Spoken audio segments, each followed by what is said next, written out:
Di KHW malam ini, aku akan menceritakan sebuah pengalaman horor yang dialamin sama Wawa kita yang berprofesi sebagai MUA atau makeup artist, Wak. Wawa kita ini cerita kalau selama dia merias pengantin, katanya ada aja cerita mistisnya. Mulai dari yang biasa sampai yang sangat menyeramkan. Nah, di video kali ini Wawa ini ingin menceritakan pengalaman Wawa ketika diajak kerjasama dengan salon pengantin yang cukup terkenal nih di wilayahnya. Tapi ternyata Wak, salon pengantin ini menyimpan sebuah rahasia kelam yang tidak pernah bisa mereka duga sebelumnya.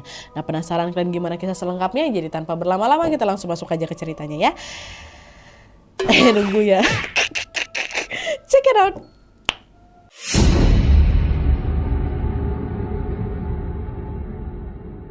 Oke, jadi kisah yang aku sampaikan ini dikirim sama Wawa kita yang sebut aja namanya Mita dari Jakarta. Halo Mita. Jadi aku mau disclaimer dulu ya, kalau semua nama yang ada di cerita ini sudah kami samarkan atau bukan nama aslinya.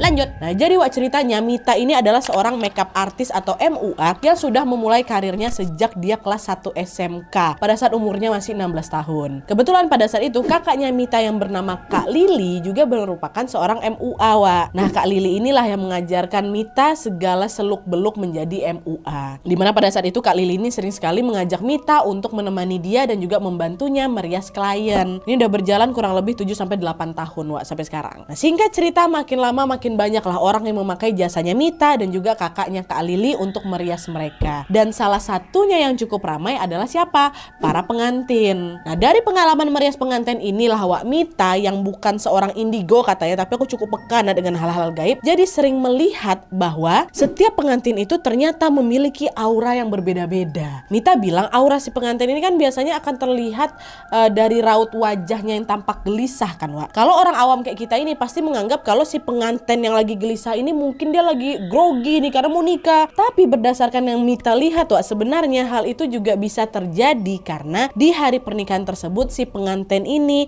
mendapatkan kiriman dari orang-orang yang tidak suka sama dia. Mita ambil contoh nih, Wak, di sini ada nih satu kejadian tentang kiriman-kiriman ini. Dimana pada suatu hari aku sama kakakku Kak Lili lagi ada job, Wak, untuk menghiasi pengantin di daerah Depok. Nah, biasanya mereka ini akan mulai make up dari jam 4 pagi atau dari jam 3 pagi, nanti baru selesainya sekitar jam 7 pagi. Jadi lebih kurang satu pengantin itu 3 jam, Wak, dandanannya. Tapi entah kenapa si waktu kami ngeres si klien dari Depok ini, tumben kali itu kami baru selesai make up jam 8 pagi. Molornya 1 jam, Ini nggak biasanya terjadi, bahkan kami kadang lebih cepat lagi, nggak pernah lewat dari 3 jam. Dan setelah merias itu, Wak, Kak Lili, kakaknya Mita ini bilang, "Dek, kakak tadi rasanya kok nggak enak kali ya waktu ngerias dia si pengantin ini." "Iya Kak, tahu kok, aku bisa kulihat. Aku juga tadi ngelihat kakak kok macam